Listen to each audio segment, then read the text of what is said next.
Able to you? Welcome to this session on CAT 2020 Answer Key and Solution Analysis. I'm pretty sure if you have written CAT, you are one of the harried lot. So tension to hogi, of course, after the keys are out. You may have calculated your score also, and you might also have a few questions. For example, why such and such answer is correct, why this option is correct, why not some other option is correct. That's one. Second, it's very important to analyze this paper, whatever slot paper you wrote, and my suggestion is you write all three slots so that you can get some extra practice. It's very important to go through all the questions because it will teach you where did you go wrong and what else should you do to get correct answers. That would be the entire focus of today's session here. We have the session in two parts, so don't miss the second part that will come afterwards. No matter when you are looking at this uh, analysis session, I hope it would be very useful for you because today I would analyze along with discussion of the methods you should have followed, the way you should have eliminated choices, and how you can do better for the coming exams. And you can apply what you learned today in all the major exams still left, right? CAT could have been a great experience for you. It could have been a trauma, but future is still ahead of you. So I'm pretty sure you would learn from the experience and you would apply. All right, let me take you further and let me see. So a very brief idea about what we at GradeUp have been doing for you. We probably have given you the most extensive coverage of the three papers. We have uh, had couple of sessions already, and we would do about 20 plus sessions analyzing the paper so that you get a detailed solution of all the 228 questions that we have. You can also, because the window is still open, you can also challenge questions based on whether you think the answer given is correct or not, right? We would also have sessions on overall score and percentile prediction. Now remember, percentile prediction is based on data. A lot of people have already started doing that based on guesswork. Avoid that. At GradeUp, we would do it analytically based on data. So make sure you are subscribed, you have subscribed to the channel, and you get all the notifications on time. Make sure that you are using these sessions to the fullest. All right. Raj Patnaik says, hi Raj, welcome to the session. I hope you wrote CAT and I am not sure how it went.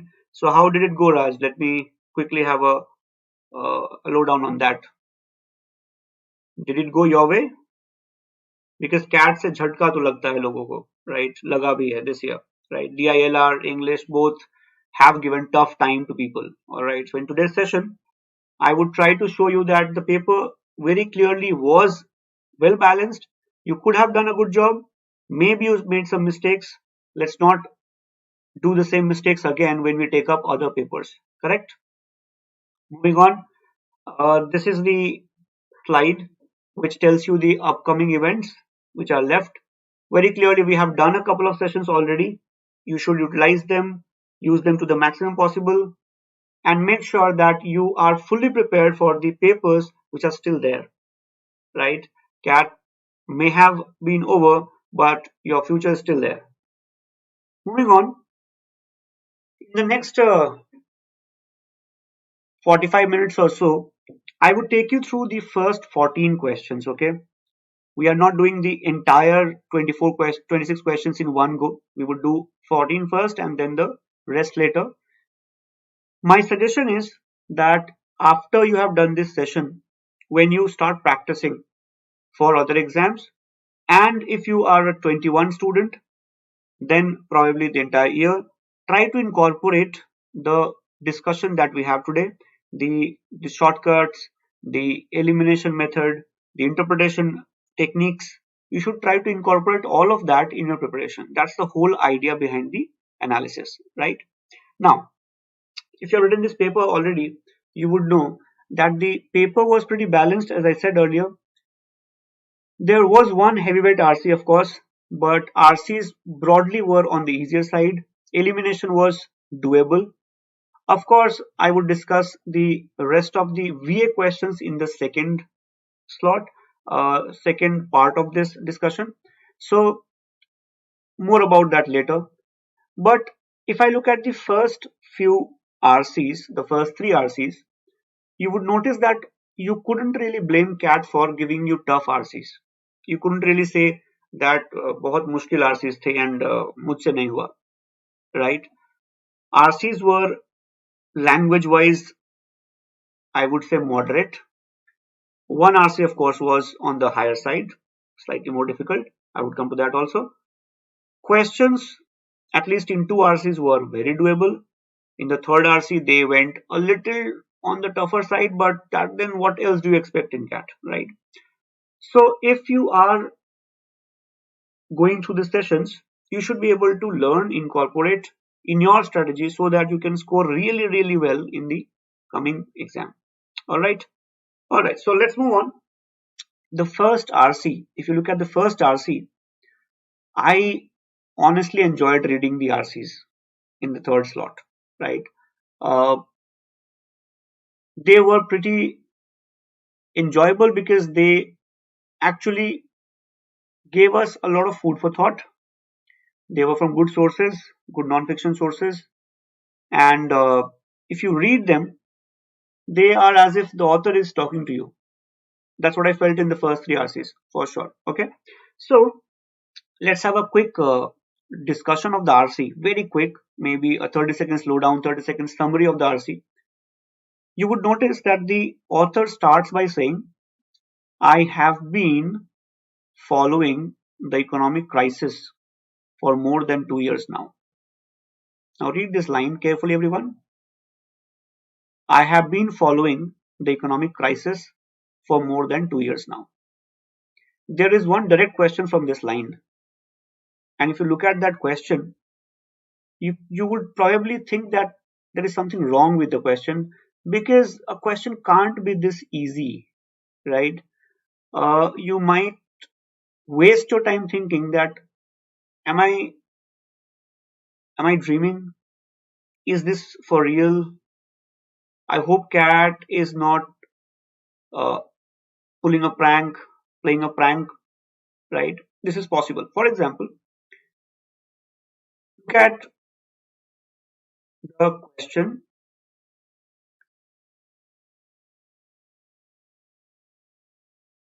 which says,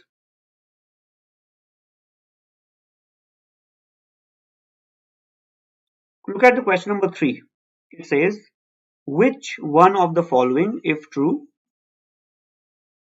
would be an accurate inference? Inference, as you guys know, is a statement that you can derive from the given information, and it is very likely to be true or true, correct?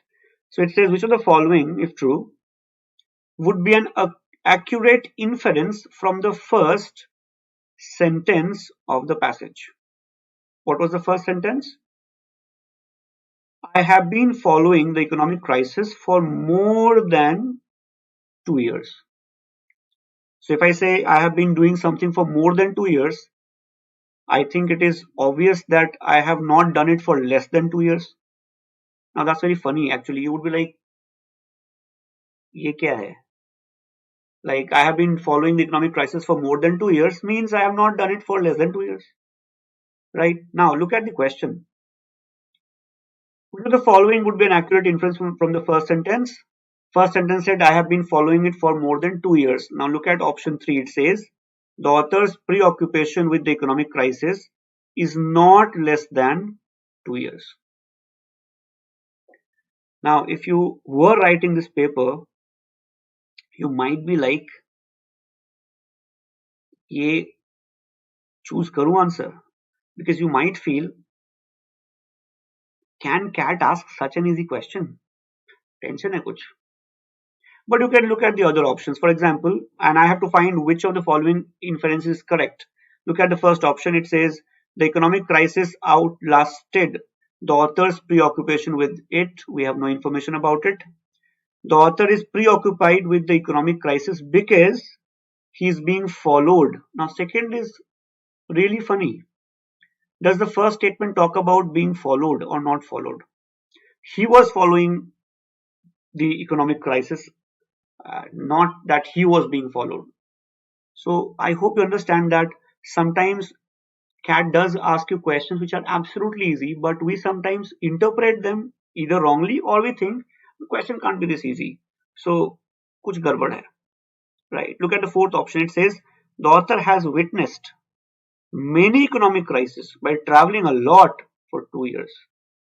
Where is the information for travel, witnessing many economic crises? Nothing of that sort. 3 marks yours by reading this one line. Correct? Let me tell you from experience that at least 30%, 20 to 30% questions in almost all the major exams you write follow the same trend. They are usually very easy, but they know the mindset of the student. The examiners know that you are likely to think that this question can't be this easy. So you would either spend time cross-checking your answer 10 times, or you would not attempt it, or you would probably think, no, third looks very easy, so let me go for fourth. Kuch to alag hai isme. You get that? Avoid doing that. That's all I can say. Now, if you read this paragraph, the author starts by saying that I began working on the subject as part of the background to a novel. And then he says, while I was beginning to work on it, the British bank Northern Rock blew up. He's talking about the great economic crisis. And it became clear that, as I wrote at the time, if our laws are not extended to control the new kind of super powerful, super complex, and potentially super risk investment vehicles, they will one day cause a financial disaster of global systemic proportions. I was both right and too late. Means his prediction was right, but he was too late. Things had already happened. Because all the groundwork of the crisis had already been done, though the sluggishness of the world's government in not preparing for the great unraveling of autumn 2008 was then and still is stupefying. So government's response was not very great. That's what he's saying. Okay. Now, I'm pretty sure you can read the paragraph on your own, or you may have read it already if you attempted this slot. Let's look at some questions. Question 1 says, which of the following best captures the main argument of the last paragraph? So I don't have to worry about the first paragraph. I'll straight away go to the last paragraph. Now, last paragraph says, my need to understand is the same. My need to understand is the same as yours, whoever you are. That's one of the strangest ironies of this story. After decades in which the ideology of the Western world was personally and economically individualistic, we have suddenly been hit by a crisis which shows in the starkest terms that whether we like it or not, there are large part of it and that you would have to be crazy to like.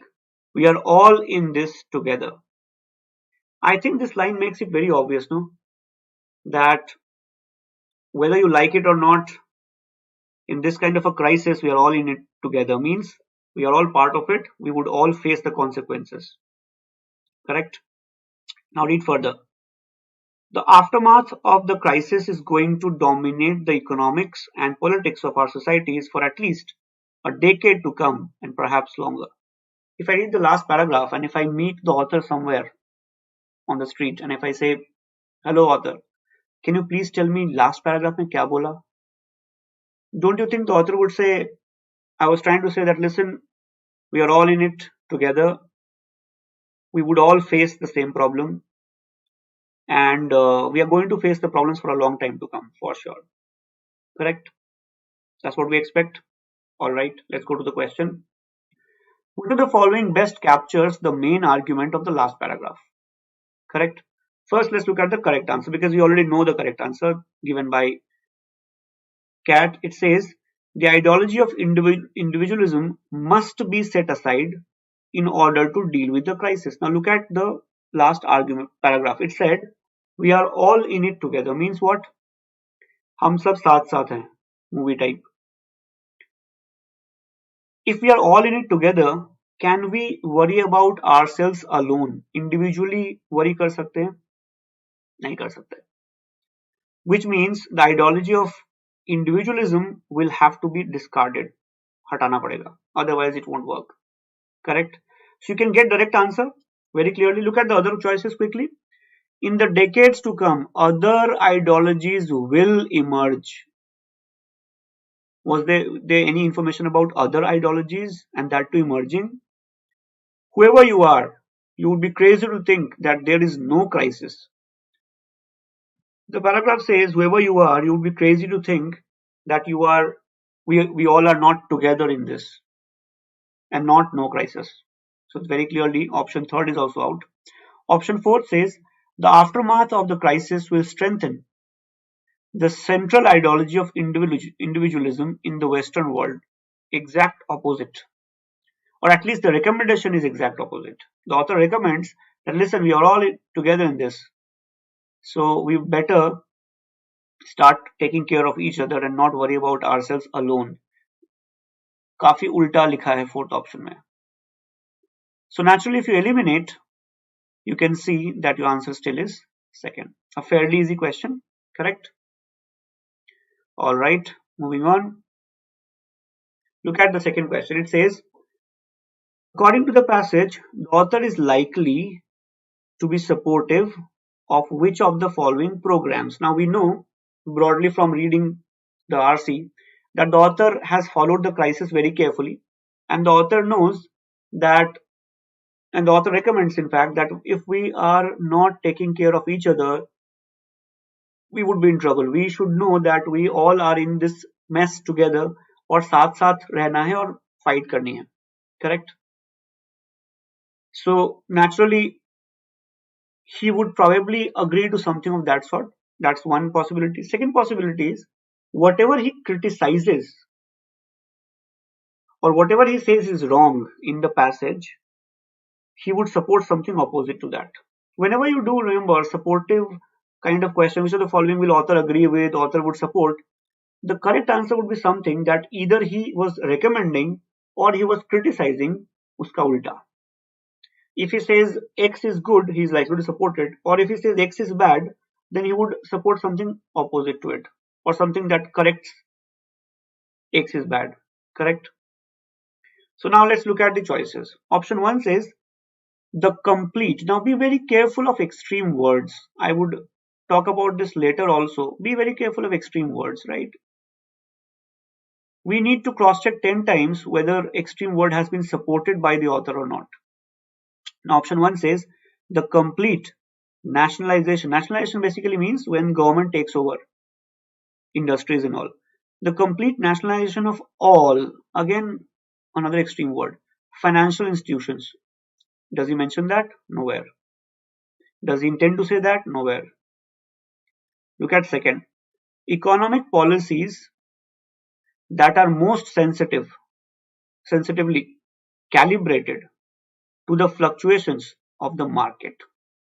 This option, I can tell you, I have got the feedback that a lot of students went for option 2 in this question, right? It says economic policies that are more sensitively calibrated to the fluctuations of the market. Question says author is likely to be supportive of which one of the following programs. Then very clearly I have to find the supporting argument in the paragraph. Then only I can say the author agrees. Otherwise I would not say that, right? So if you read the paragraph, if you read it further, it says, but this is the first reason why I wrote this book, because what happened in the extraordinarily interesting. It is an absolutely amazing story, full of human interest and drama, one whose by ways of mathematics, economics and psychology are both central to the story of the last decades and mysteriously unknown to the general public. We have heard a lot about the two cultures of science and arts. We heard, and this line is important, and a particularly large amount about it in 2009 because it was the 50th anniversary of the speech during which C.P. Snow first used this phrase. But I am not sure the idea of a huge gap between science and the arts is as true as it was half a century ago. Remember, the author is saying that the gap is not as big as it was. It's certainly true, for instance, that a general reader who wants to pick up an education in the fundamentals of science will find it easier than ever before. It seems to me that there is a much bigger gap between the world of finance and that of the general public, and that there is a need to narrow the gap. Harish, okay, I get that. So Harish, understand? Acha, you left the previous one. That's fine. It happens. Okay, now here, please pay attention, everyone. The author says that the gap between science and art has narrowed, but the gap between the financial world and the people has gone up. What does it mean? Can I say the author basically says that science and the gap between science and the arts has become less. Science and art के बीच का gap कम हो गया है. But finance and people, they have gone far apart from each other. Can I say it means that people, the masses, generally have less awareness of what is happening in the financial world? Can we say that? Yes or no? Right? So let me repeat. The general public do not have as much information about financial world as they should have. That's what the author is saying here. Correct? Then he says, if the financial industry is not to be a kind of priesthood administering to its own mysteries and feared and resented by the rest of us, many bright literate people have no idea about all sort of economic basics of a type that financial insiders take and elementary facts of how the world works. I am an outsider to finance and economics, and my hope is that I can talk across that gulf. Can I say, guys tell me, can I say that from here to here, the author is essentially saying that there is a wide gap between finance and people at large. Science and art, the gap has narrowed. But in this case, finance and people, they have become wide apart. And nowhere does it talk about markets and how markets should be administered or calibrated and so on and so forth. So very clearly, as we have no information about economic policies, should be sensitively calibrated or not, I can't support this answer.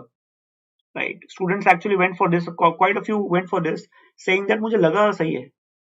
Right? This thinking from the heart has to stop. दिल से नहीं सोचना. Now fourth says, an educational curriculum that promotes economic research. Economic understanding is okay. Research. Do we have any information to support that? That author would agree with that? We don't have, unfortunately. But did we just see that author said the gap between economic literacy or financial literacy and people is widening? वो बहुत बड़ा हो रहा है. So what will he support? He'll support something that makes that gap less. Sushil says this option was confusing. I agree, Sushil. It is possible because I got feedback from students saying that मैंने second पे लगा दिया.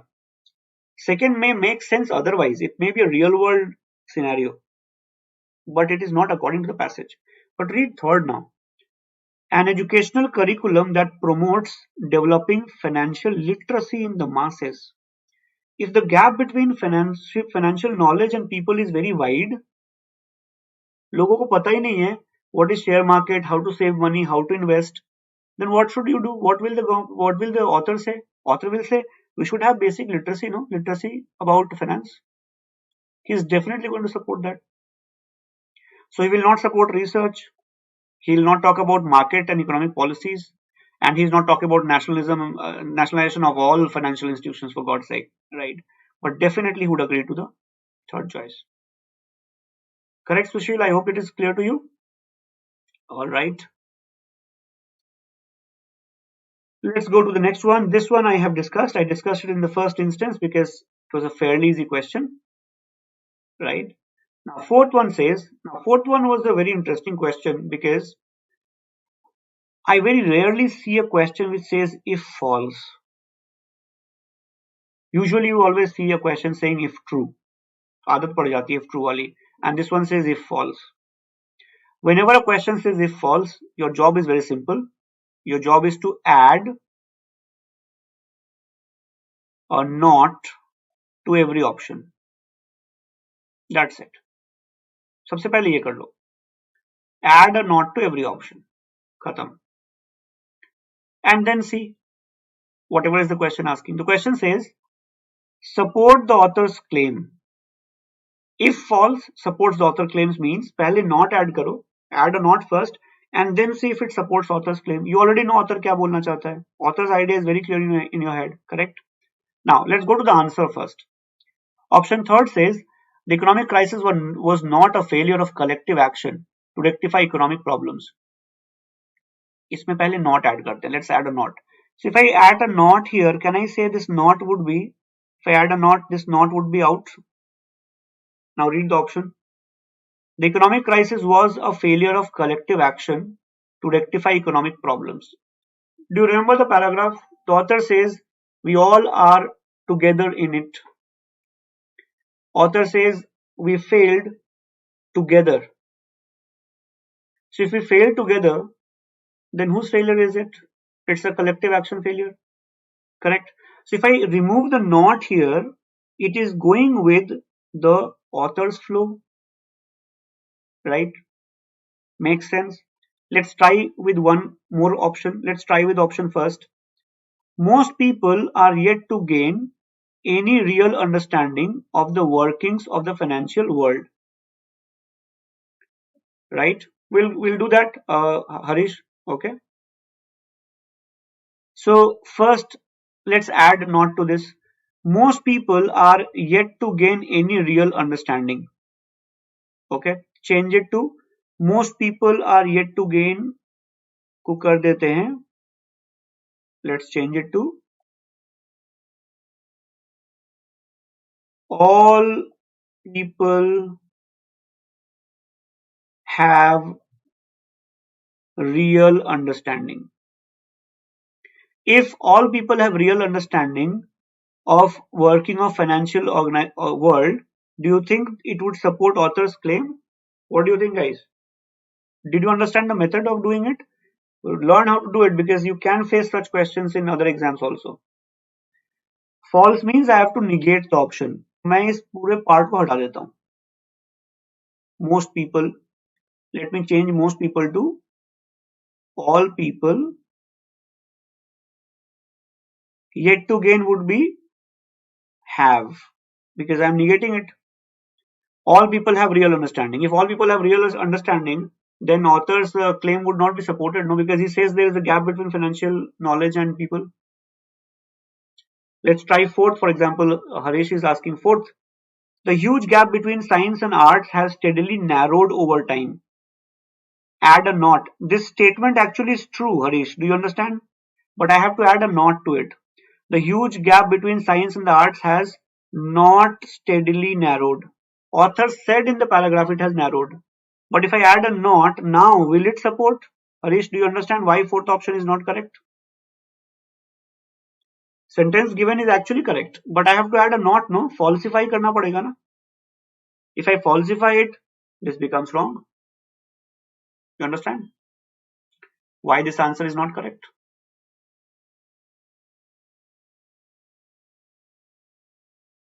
And second, as it is very easy to eliminate. Add a not here. Global economic crisis did not last.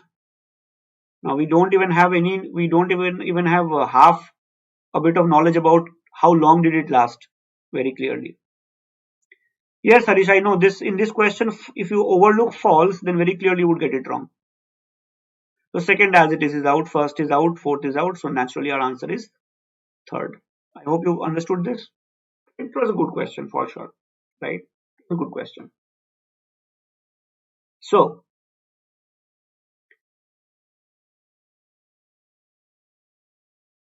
let's move on.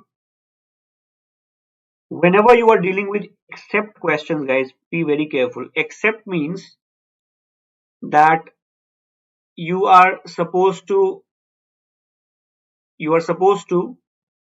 find three choices which are of similar category, and you're supposed to find one choice which is not. We are supposed to support the argument except means what? Three will support the argument, one will not. Correct? Now read option 1, 2 and 3. We already know the author's ideas. Option 1 says, the story of economic crisis is also one about international relations, global financial security and mass psychology.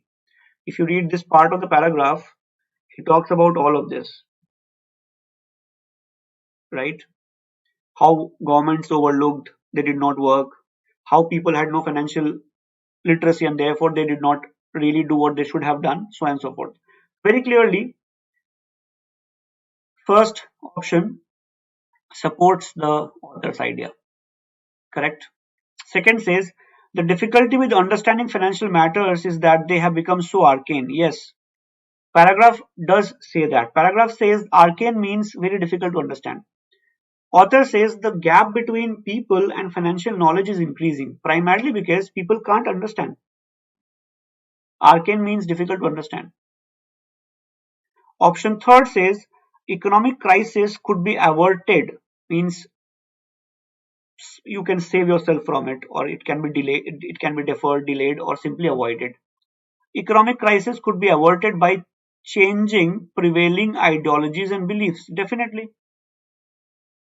Author very clearly says that you can avoid an economic crisis by changing the way we think, what our belief system is, etc., etc. For example, acquiring more knowledge, working together, not becoming individualistic by becoming part of the whole society. But let's read D option. D says the failure of economic systems does not necessarily mean the failure of their ideologies. Do we have any information about this, guys? Harish, do you have any information to support it? Just think about it. Can you show me any line? Did you see any line, any sentence, any paragraph about this? The failure of economic system does not necessarily mean the failure of their ideologies. Anything on this? If you read the paragraph carefully, तुम्हें इसके बारे में कुछ नहीं मिलेगा. So you overlooked it, Harish, for sure. Right? For example, read the last paragraph. It says, take this line, Harish. After decades in which the ideology of the Western world was personally and economically individualistic, we have suddenly been hit by a crisis which shows in the starkest term that whether we like it or not, we are all in this together. Western world had been individualistic, but this crisis shows that we are all in this together, means we have to take care of each other. Means what? If we change our ideologies, we can avoid such crisis in future. But fourth one, we have no option, no paragraph supporting the fourth argument. Correct? Now, Harish, can you be more specific? Because you mean second paragraph? Not at all. Fourth paragraph cannot be supported by the second paragraph at all. Right? In fact, the reverse is true.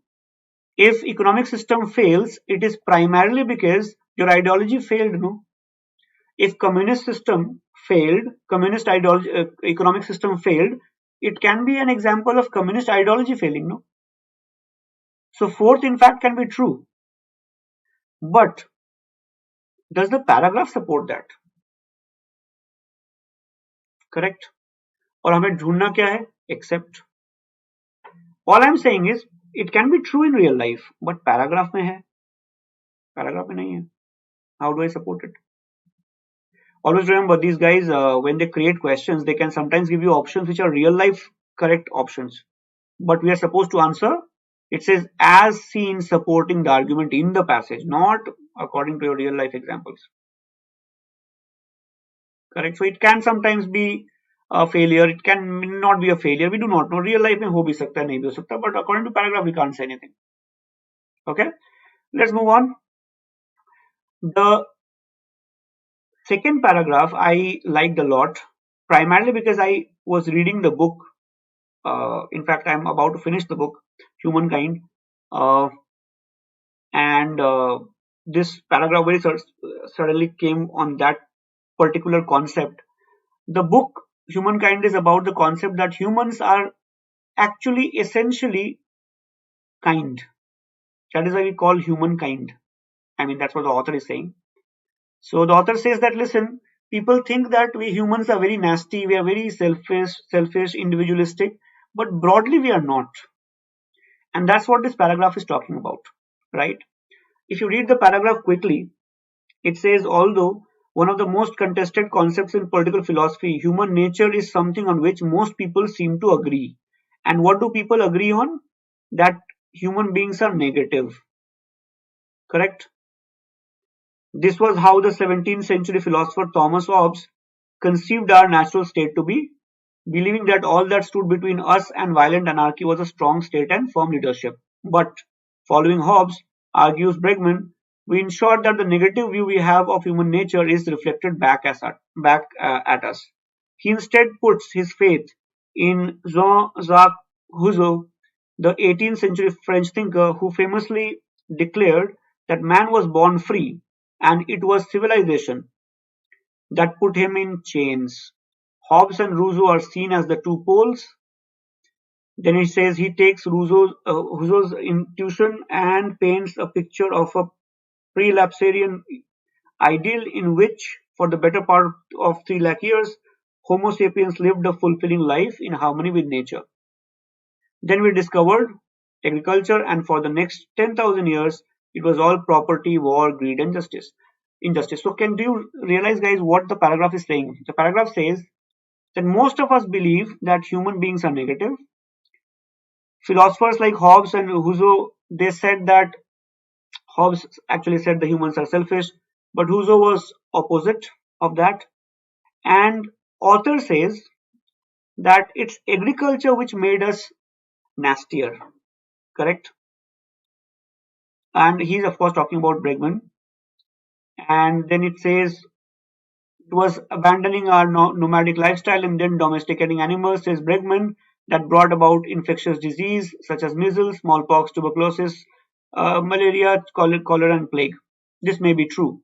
Now remember, in the paragraph, the author does not completely agree with what Bregman was saying. He says the truth is somewhere in the middle, right? ना पूरा Hobbes wrong था completely, ना पूरा Rousseau correct था. The truth is somewhere in the middle. That's what the paragraph is talking about, right? He says civilization has become synonymous with peace and progress, and wilderness with war and decline. In reality, for most of human existence, it was the other way round. Means what? People think that civilization brought us peace, but Bregman says it happened in the other way around. Means what? Civilization did not bring peace. In fact, it brought war, disease, and so on and so forth. Correct? Collapse of civilization in dark ages, where everything gets worse. Modern scholars see them more as a reprieve. Means what?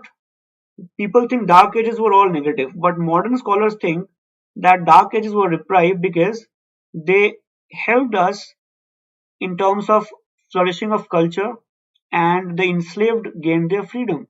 So do you realize that this author is challenging all the notions that we have in our head?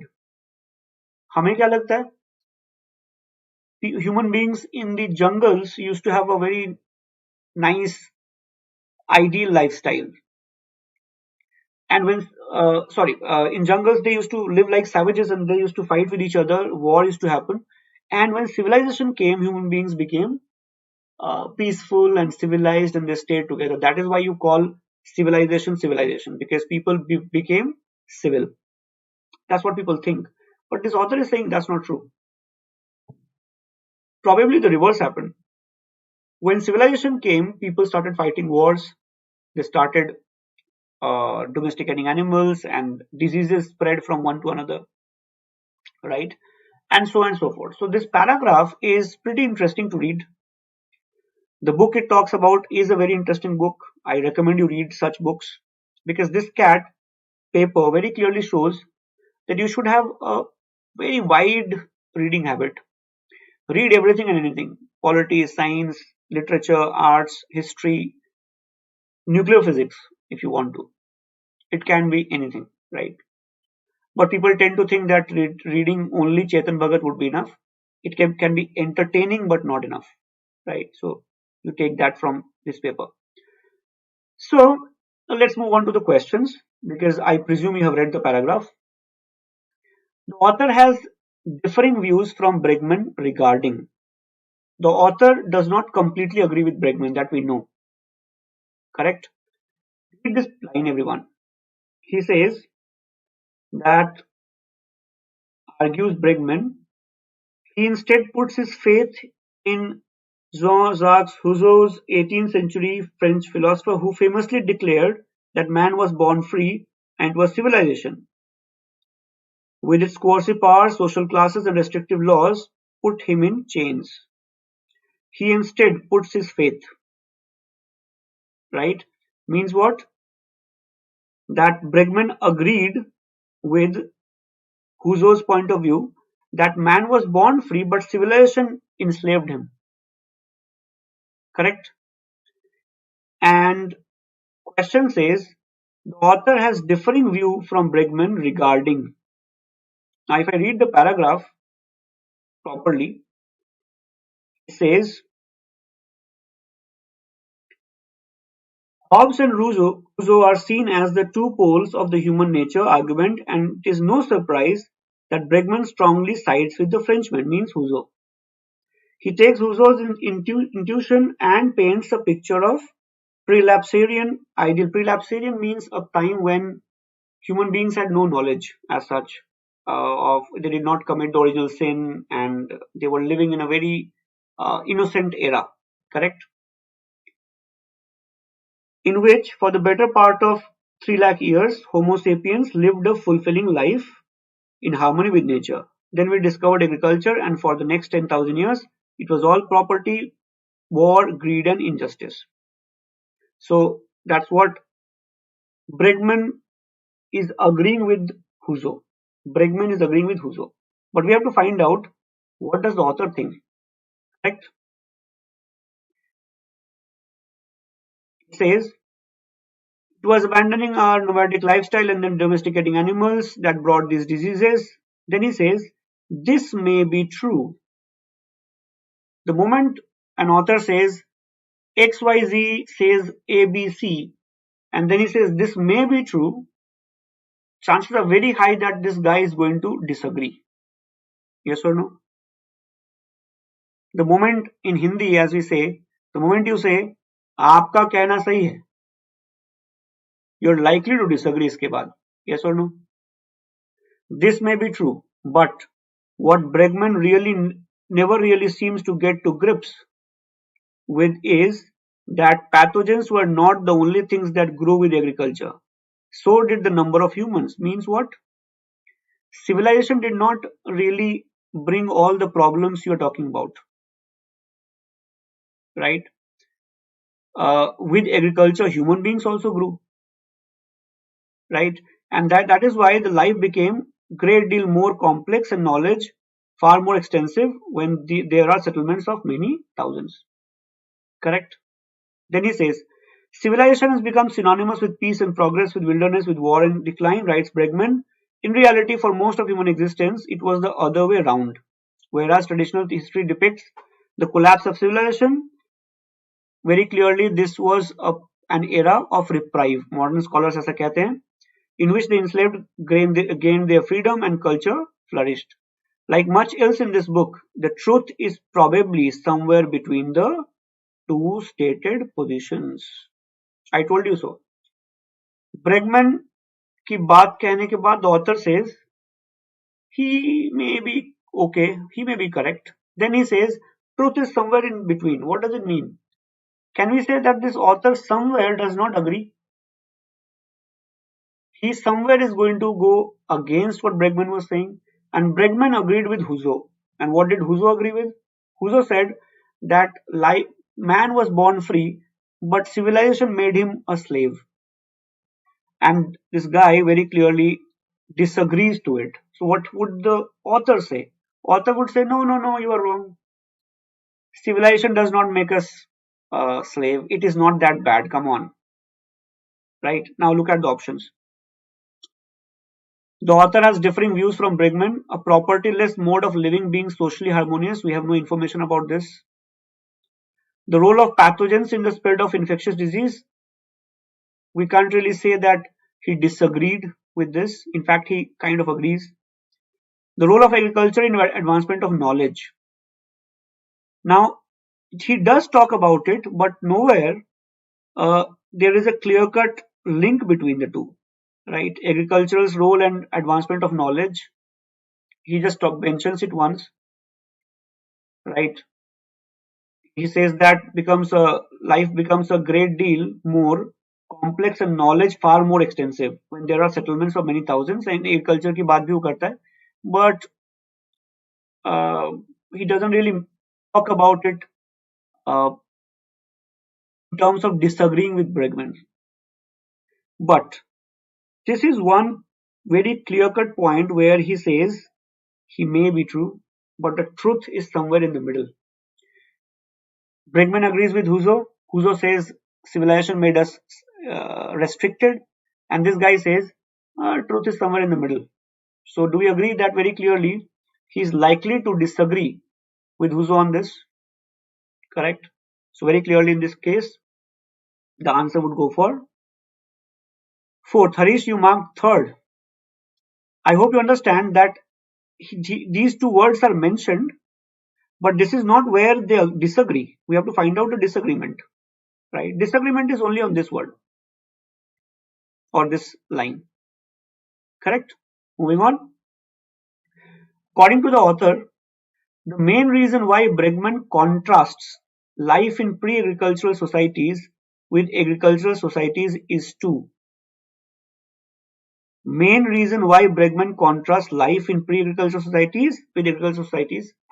We have read the paragraph, we know the author did that to show that prior to agriculture becoming mainstream, agriculture आने से पहले और बाद में life में क्या changes आए. Correct? And with civilization and all, people became more selfish. So the idea was जंगल में प्यार से रहते थे. With agriculture, properties notion came into picture, and from there people became very nasty to each other. लड़ाई वड़ाई करने लगे. Correct? So the option third says bolster his argument that people are basically decent, but progress as we know it can make them selfish. Means what? We were nice, we are nice, but when agriculture came into picture, people started acquiring property, money, and they became selfish. So why was this shown? To show that with progress we tend to become very clearly selfish. That's what this option talks about. Correct? You can read the other options.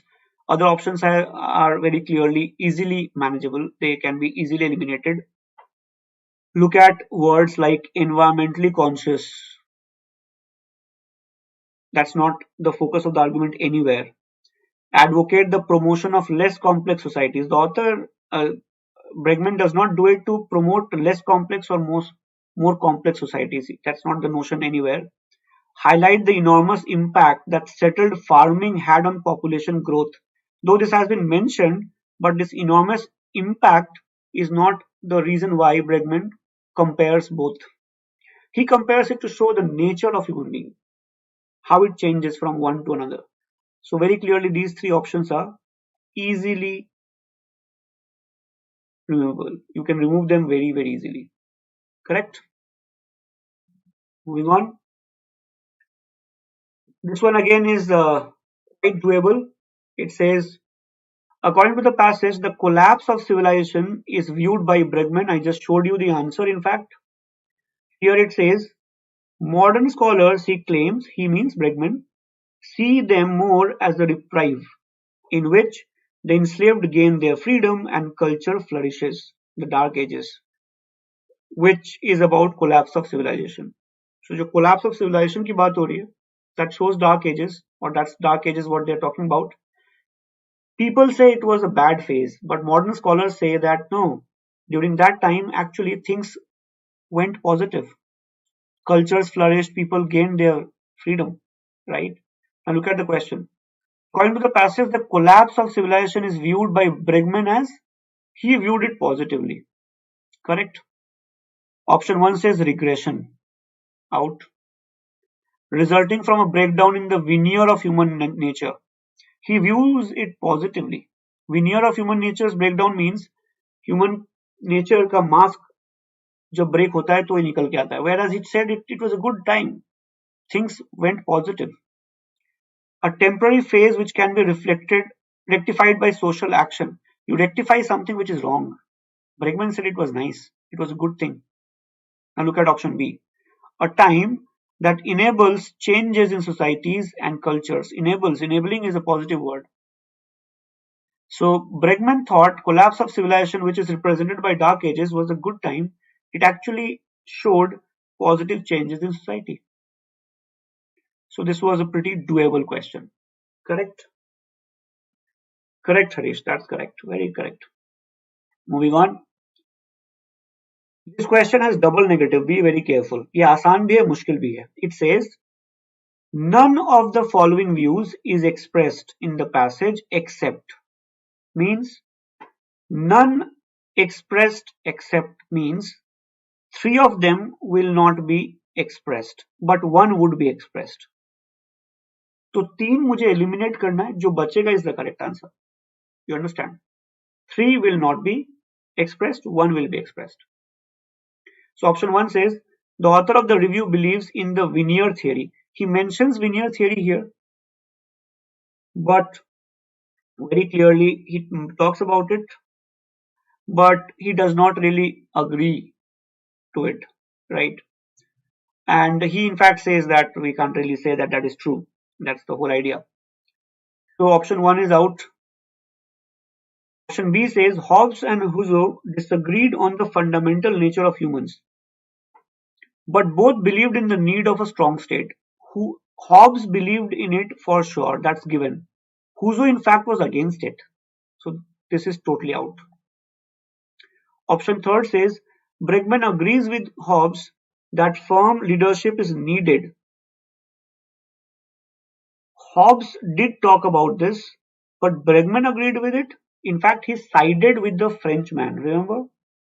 The paragraph very clearly says that, but in following Hobbes, argues Bregman, we ensure that the negative view we have of human nature is reflected back at us. He instead puts his faith in Jean-Jacques Rousseau.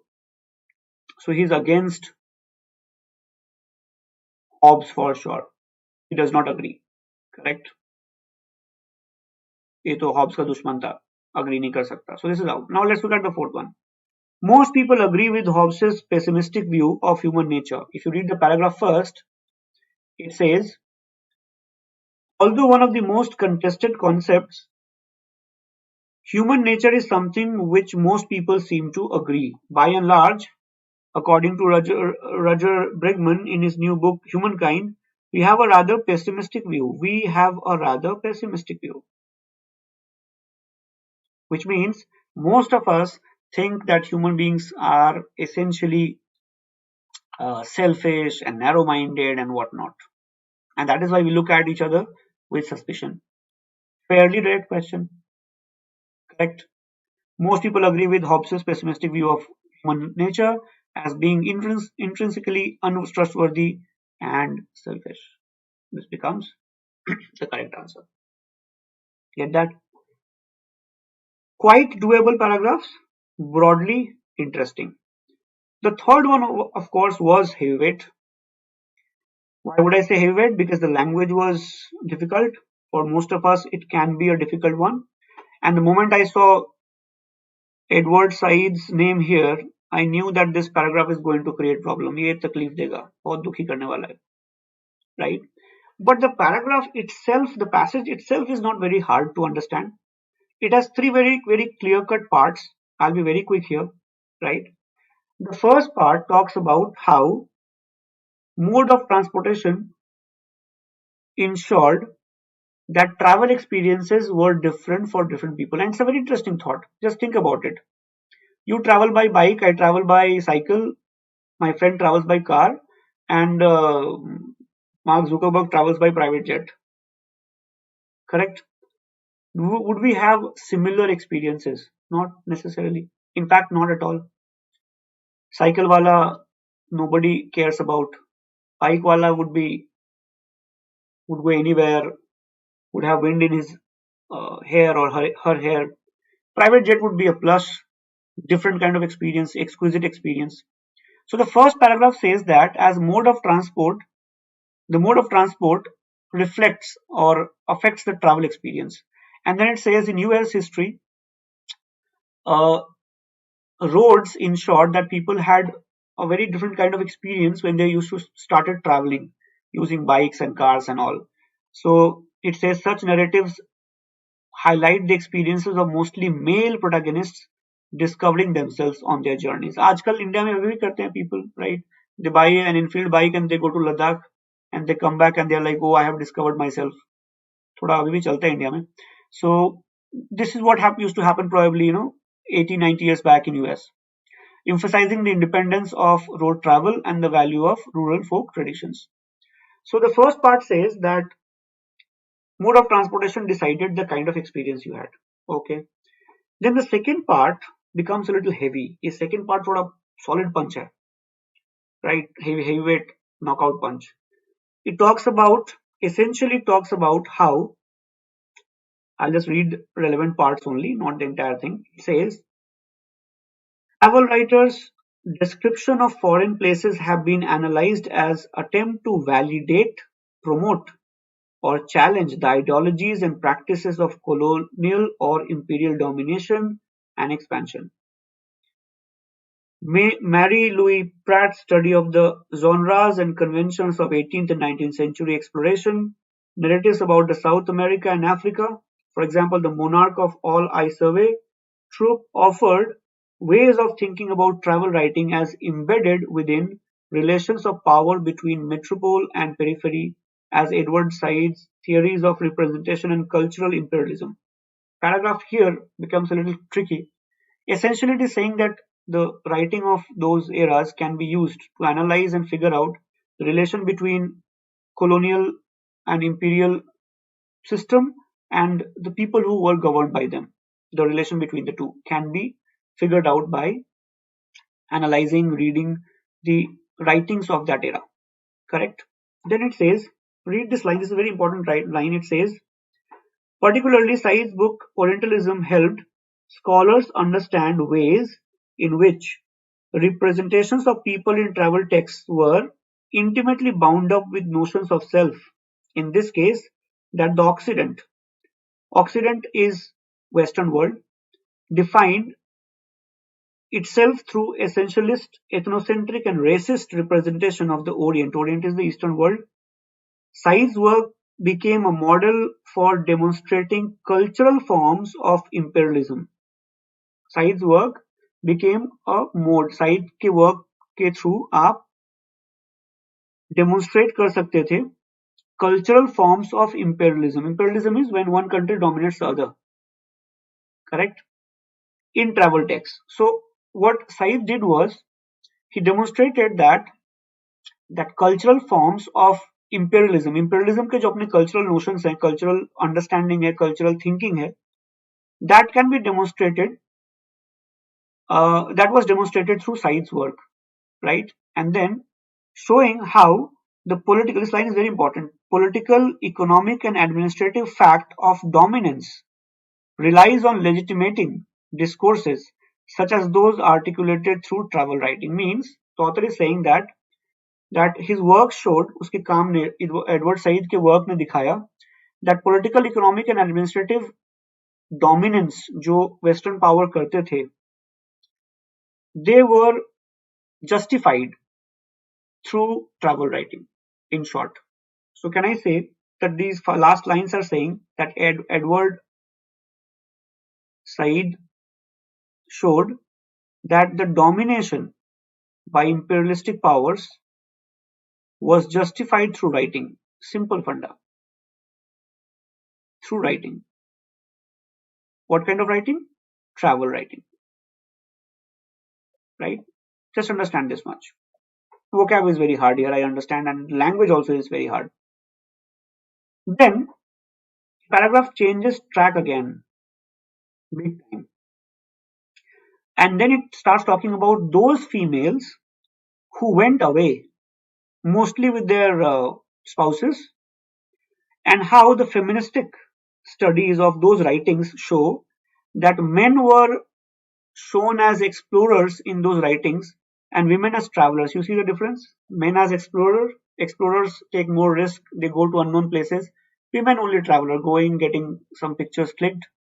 Back then इतने pictures नहीं होते थे, but फिर भी. Or conversely, men as travelers and women as staying at home. So this is a feministic view of travel in those era. So men were explorers, women were staying at home or at the max traveler. तो थोड़ा सा वहां पे भी women were shown in a slightly darker shade or negative light. Studies of Victorian women who were professional travel writers, tourists, wives of colonial administrators, and other mostly elite women who wrote narratives about their experiences abroad during the 19th century have been particularly revealing. And then you can read the rest of the paragraph, correct? And you would see that here in the last few lines they are talking about the most recent post-structural turn in the studies of Victorian travel writing has focused attention on women's diverse and fragmented identities as they narrated their travel experiences. Diverse and fragmented identities of women, emphasizing women's sense of themselves as women in new location, but only as they work through their ties to nation, class, whiteness, and colonial and imperial power structure. So women vis-a-vis these identities, उनका position, इनके बारे में उस time की travel writing highlight कर रही है. That's what the broad idea is, correct? Now go to the questions quickly. We wrap it up very fast. According to the passage, Said's book Orientalism, you know the answer already. The book says that through travel writing, imperialism was justified, correct? And therefore, the direct answer is second. Narrow-minded and racist, not required, because the book was not written for that purpose. Cultural imperialism was more significant than colonial domination. Significance has not been the reason. Explain the difference between representation of people and the actual fact. This is not why the book was written. The book simply showed that cultural imperialism was used to justify domination straight away, correct? So the paragraph was tough for sure. It was jaw breaking. But questions were doable. इसमें एक question के अलावा बाकी questions काफी doable हैं. I'll take 2 minutes to take you through all this very quickly. Look at the 11th question, Laddu. Absolutely Laddu question. Why? Because it says we can infer that travel writing is most similar to. If people are discovering themselves through travel writing, it would be most similar to what kind of writing? Autobiographical. So can I say the first two questions was very doable? The 10th was not very okayish, but 11th was very doable. Free ke marks, honestly. Next one, okayish. Look at the question. It says, in the passage we can infer that feminist scholars and understanding of the experience of Victorian women travelers is influenced by all except. Women के experiences को जो travel writers थी, women travelers, किसने influence किया except, यानी किसने influence नहीं किया, या irrelevant fact, correct? Awareness of gender issues bound to impact. Perspective that they bring to their research. Now, feminist scholars are bound to bring the perspective to their research, and it is likely to, of course, influence their writing, correct? Researcher would bring their perspective for sure. In fact, it is mentioned also in the paragraph indirectly, right? Look at this line.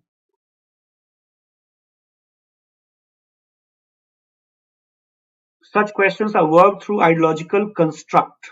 Ideological construct means the way the scholars bring their thinking into their writing or research, correct? So ideological construct is also part of it. Awareness of the ways in which identity is formed. Says except. Correct answer would be third. Get that? Moving on. From the passage, it can be inferred. Inferred means most likely to be true. That scholars argue that Victorian women experienced self-development through their travels because. So why did they experience self-development? That's the question. Now, if I read the relevant paragraph, it says, studies of Victorian women who were professional travel writers have been particularly revealing. From a liberal feminist perspective, travel presented one means toward female liberation for middle and upper Victorian women. Presented one means toward female liberation for middle and upper middle class women. Many studies from the 1970s onwards demonstrated the ways in which women's gendered identities were negotiated differently at home and than they were away, thereby showing women's self-development through travel. So when they were at home and when they were outside, they were very clearly handled differently. They were shown different kind of attitude, and they also helped them discover themselves. So at home they were treated differently, when they were away they were treated differently, and that's what led to their self-development. Direct question. So very clearly the answer would be second, right? They developed a feminist perspective, not supported. They were from the progressive middle class and upper class society. This was not the reason, right? Though they belong to that mostly. They were on a quest to discover their diverse identities. They were not on a quest. Because they were outside their houses or homes, they were treated in a different manner, and that led to the development of their new perspective or identity. That's what the paragraph is saying, right? And that is why the answer is second. Let's look at the last one. This one again is easy. American travel literatures of the 1920s. Let's look at the other choices. Forget the first one. Showed participation in local tradition.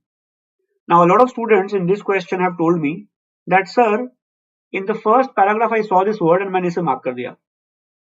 Now remember, this option says showed participation in local tradition. Read this paragraph. Such narratives highlight the experience of mostly male protagonists discovering themselves and their journeys, emphasizing the independence of road travel and the value of rural folk traditions. Does it show that they participated? Look at the word participation. Not at all. So sorry, wrong answer. Presented travelers' discovery to their identity as different from others. 1920s के travel presented travelers' discovery of their identity as different from others. Can't be supported. Developed the male protagonist's desire for independence. So are we saying that they were independent? They were dependent earlier, and due to travel, उनमें जोश आ गया कि हम तो independent होंगे. That's pretty funny option. Correct. So a lot of students told me that local tradition, they saw the word and they marked it. Some have also told me, sir, मुझे third समझ नहीं आया तो मैंने mark कर दिया. If that is how you are doing it, please don't do that in the coming exam, right? Or all the exams you're going to write. So I hope that you have been able to understand that broadly the answers come from the interpretation of the question, elimination of the options, and paying attention to the differences between choices. We would do that more in the VA questions, which were on the one or two of the questions were definitely difficult. So please do join the next part of the discussion. That would be shorter because the number of the length of questions in that is less. Tell your friends. If you like the content, do like, of course, share. That would be really, really great. And comment, and of course, press the notification icon for more information on our sessions. All right. Thank you, everyone. and I hope I would see you again in the next session when we take up questions from 15th onwards, right? Thanks a lot, everybody. Thank you.